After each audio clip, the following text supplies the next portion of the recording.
Yo, my name's Juan Gonzalez, just another gym guy, and I ain't certified in a goddamn thing. But today, I'm gonna talk about overtraining. That's right, pushing past failure. There's a Wait, time and what? place to do this. We'll talk about that. We'll talk about the pros, the cons, and different methods for actually pushing yourself beyond. Anyways, you know what I'm saying, going Super Saiyan and all that, screaming in the gym, all the fun stuff that really tires you out. Anyways, let's get into it, right? Let's talk about the pros, huh? What's good about pushing yourself past your limit? When I say push yourself past your limit, I'm talking about if you're going to 1 or 2 RIR and that's where you're quitting, well, then you keep on pushing. If you're going till actual failure, well, then you find ways to go beyond that failure. And I don't mean sitting there and busting out your muscles and breaking yourself, all right? There's always a smart way to do everything. Anyways, like I was saying, let's get into the positives. All right, so obviously, you're lifting heavy, you're pushing beyond, you're going to get greater stimulus and greater hypertrophy. That's just a given. So more muscle growth, right? It's also strengthening your mind because I don't know about you, but sometimes it could just be the numbers that we're counting to. And we feel like when we reach a certain number, it's got to be that hard or it's too heavy, it's too much. But with this, you're just going. You're literally cleaning the plate of whatever you got. And that strengthens your mind to be able to push past those limitations and barriers that may just be artificial that you set up yourself. And it's a great way to push past plateaus. So if you see yourself always hitting the same reps or the same weight, sometimes you just got to push beyond a few workouts. And then the stuff that you used to push to will become easier. And mentally, you'll be able to push past those plateaus. You'll have the confidence that it takes to just boost you through it. That's another reason for overtraining, or overtraining sounds so horrible, but pushing beyond failure.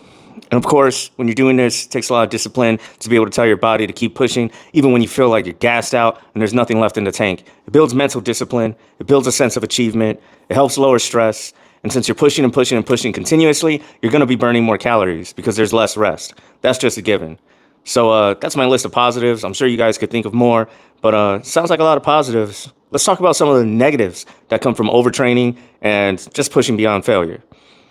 All right. So a lot of times why we even do RIR, which is reps in reserve, I have a whole nother video on that, is because we want to have a balanced workout. Meaning if you got so many lifts in a day, you want to be able to push hard on all those lifts.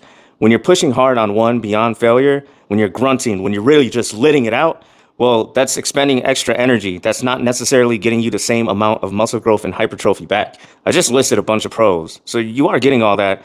But think about it this way. The first 10 reps, you get through them. The 11th rep, it's pretty hard. 12th rep, you're pushing it. You're building the hypertrophy. 13 or 14 rep, you're screaming, you're pushing it up, whatever. It's taking a lot more to get those reps in, but you're not getting that much hypertrophy for it. And then that's costing you because later on in the workout, now you don't have as much energy to push in those other lifts. So that's one of the cons that we get here is you're throwing your balance for all the lifts off, which is totally cool if you're like, look, I'm coming in here to murder chest, biceps, triceps, anything else that I'm throwing in, like I'm just throwing them in to maintain anyways. Well, then go nutso, bro. Another con is that deloads. So deloads, they're pretty much necessary. I've built them in over the last 2 years. I've just noticed that a big problem I had in the past was I didn't deload. I was just like, oh man, I feel like I'm getting weaker. And my body forced me to lift less or do less for however long. Instead of just working in the deload week in which I let my body rest and then I come back and I'm able to keep progressing. You're going to have to deload more often when you're working beyond failure, because you're just really zapping that energy. So we can look at energy like you got your energy for that day, right? You got your energy for the lifts that you're doing or whatever, and then afterwards, life. You have your energy for the week. You have like all that stuff builds up. So you're using it and using it and using it, and that's why you end up needing a deload. When you're going to the extremes all the time, you're burning fast, you're burning hard, and your body's going to want to get that extra rest in at some point. So you might see yourself deloading every 3 to 4 weeks instead of 5 to 8 weeks, which is totally cool if that's what you're into. Because I think in the overall, after all of it comes said and done, you're going to reach the goal that you want to reach. It's just how you're going to reach it and what works for you. And I got to say that with this does come an increase in injury, although there's always a safe way to do everything, which I'm going to go over in this video. So it increases the risk of injury and stress on your joints and fatigue, depending how you're doing it. If you're not warming up, if you're not doing the correct things to begin with, of course you're going to have an increase in that stress on your joints. So just make sure that you always keep your form. Form is key. Hey, I don't care if you're screaming, grunting, you're doing an assisted rep, a mile rep set, freaking extra sets on there. Your main key factor to remember is you still got to keep some sort of form, all right? You can't just be wiggling and jiggling, call it. You know what I'm saying? Like, that's not what we're trying to do. That's why you have someone assisting you. You got to stay straight, keep your form, stay safe, and don't get busted up. All right, Now let's talk about some of the different ways that you can overwork yourself. Well, like I said, that sounds horrible, but you can go past failure. You can become more ultra, super saiyan, freaking the next level, ultra instinct. No. Anyways, I'll be going over mile rep sets, assisted sets, drop sets, adding reps, and partial reps. So yeah, that's pretty much a lot that you can do, right? Well then, fuck it. Let's do it. Come on to the next slide, please. All right, let's talk about mile rep sets. All right, so with mile rep sets, you're gonna set the bar with your first set, meaning you're gonna push until failure, until you cannot push anymore, right? So you're gonna go up to like, let's say 15 reps. Now, on your next set, you gotta hit 15 reps. I don't care what happens. So what you're gonna do to get there is you're gonna take a rest pause. You know what I'm saying? So like, let's say you hit 10 and you're already failing out, y'all are jiggly. All right, and then you're gonna rest for like 5 seconds. Just breathe. And then get right back at it and get those last 5 reps. Sometimes it can get crazy where you need to rest more than once, and that's fine. But at this point, you are already pushing past failure because you would have failed. You're giving yourself close to no rest, and you're just pushing and pushing. You're really cleaning off the table of everything that you can get on that hypertrophy. And that's what we're going for when we do this. We want to clean that plate. Get it all. Give it all to me, man. That's what I'm talking about. All right, on to the next one. Let's talk partial reps, all right? And when I say partial reps, I don't mean get on your thing and just start doing partial reps. That's not the point of what we're doing here. Have your form. You're going to be doing your full-on reps starting out with. And then as you're reaching failure, you start doing less and less of the reps so that you can get more in and more in, all right? Scientifically, this has been proven to actually help you gain more muscle because you are staying within that realm of hypertrophy. It used to be that, oh, if you're not doing like full ROM every time, it's not doing anything. It's not really like that anymore. Plus, if you always saw any of the big guys in the gym that just do gym bro stuff, they were always doing partial reps and getting huge. I feel like a lot of this is a mixture of science and gym bro. You know what I'm saying? Like, and showing how that combination actually worked all along. So yeah, partial reps. As I said before, make sure you stay in control somewhat. You're not all jiggly and wiggly. You know you're hitting those partial reps because you know you're past failure. And then boom, if your gym allows it, drop the weights. No, I work out at home, so I drop my weights. Spoilers. Bah! You ever fucking drop some 80s on the ground? Anyways, on to the next. All right, let's talk about assisted reps. That's where you get your friend in there, you build your bond, blah, blah, blah, blah, blah. All right, with assisted reps, it's like you're having a spot, and at the end of your set, they're always gonna spot. They're not just there for emergency. So you're gonna do your set, tot, tot, tot, tot, tot. You're going to hit that last really hard one. Your friend might spot you to get it, but now they're going to do another like 2 or 3 reps. You're going to feel like you're pushing, but you're not doing anything. In all actuality, you are doing something. This is where it comes to like breaking that weird mental barrier. Your spot should just be telling you push, push, push. Do not stop pushing. Because remember, most of the time, they can't curl the weight that you're pushing. Just keep pushing. You're going to keep pushing.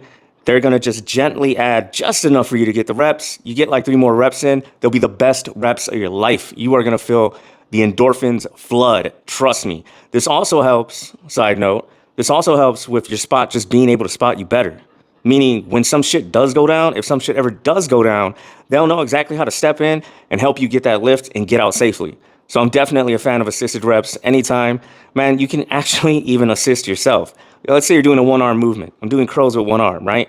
I go to failure. You can actually assist yourself with the other arm. So just think about that. With any of your workouts, assisted reps, they're pretty damn cool. I like them.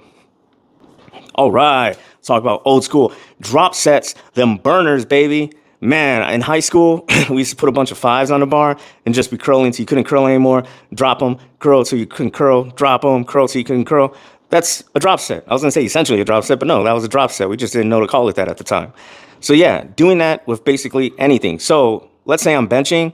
Instead of putting a 45-pound plate, I might put 2 10s and a 25. So that way I push until I'm either going to fail or I'm at failure and then drop, pop, and push some more. That's a drop set. That'll get you past failure. That one can, I feel like, get a little dangerous. It's always good to have a spot for these things. Doing it by yourself, remember, you're pushing past failure. So what I would do if I was working this by myself is I wouldn't push to failure. I would push till I knew, like, all right, I may not be able to push out the next rep. Then I would drop some weight, and then I would push till I felt that same sensation of, like, I may not be able to get the next rep. Because you're still, in the end, gaining more than you would have if you would have just pushed that first one to failure. You're still going beyond failure. I hope that really helps some guys out. eat your protein. And then last but not least, probably the safest thing that you could do is just adding sets. So you're not doing it as drastically as just dropping the weight off right afterwards. You're not cutting down the rest as drastically as you would if you were doing a myo rep set.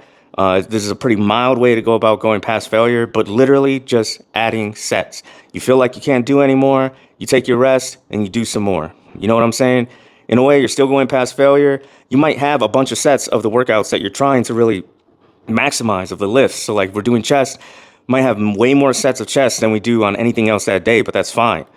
You're maximizing the volume that you're inputting for that one specific muscle type. And that's your goal. You go in with a plan. When you create a mesocycle or a program, you have a plan. You're going to bump up one or two muscles that are going to get a little more love and attention than the other ones, right? And then the other ones, you're going to work to maintain them or bump them up a little bit. That's how this always goes, whether you're in a cut or a bulk. And a bulk is fun, man. We're going crazy on everything. No, I'm not certified in a goddamn thing. I just like doing crazy things. No, I don't. Stay safe. So yeah, in conclusion, I've talked a lot about staying safe before. I've talked about RIR and not overworking yourself.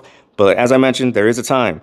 I would say if you're going on vacation as well, if for some reason you can't be in the gym the way you want to be in the gym, knock it out for a full week. Go bananas because your body's going to have that rest time. But remember, your body should always get the rest time, even if you're working past failure. You shouldn't just be jumping right back into some other, like, the next day I'm going to do chest, but my chest is sore. That's not how it works. You got to really repair that body. Rest is a major part of this, which I mean, there's a million videos about it. So it's just giving you my little piece. But yeah, so that's working out past failure. I hope some of this helps you guys, motivates you. Trust me, I love the part where you get past the plateaus and you're just able to hit more reps than you were before because that's noticeable. That's noticeable when you're like, man, I used to warm up with this weight. Or, you know, man, I'm warming up with the weight that I used to do as my main lift. Jeez, you guys get what I'm saying. Anyways, my name is Juan Gonzalez, just another gym guy. Thanks for listening. Please like, subscribe, look at my other stuff, and I'll talk to you guys later. Peace.